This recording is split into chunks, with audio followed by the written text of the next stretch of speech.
એમ મારા ને તમારા જીવનમાં કેટલી ઘટના એવી હોય એનો જવાબ આજે મળતો નથી. આજે એમ થાય હે ભગવાન મારી ઉપર આવું કેમ કરે છે?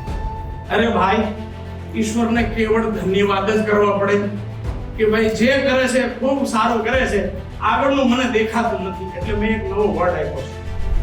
જ્યારે પણ જીવનમાં તમને ના ગમતું એવું થાય ને, તમને ના ગમતું એવું કાંઈ પણ થાય, ત્યારે તમારે એક વર્ડ આપવાનો, જસ્ટ 90 days.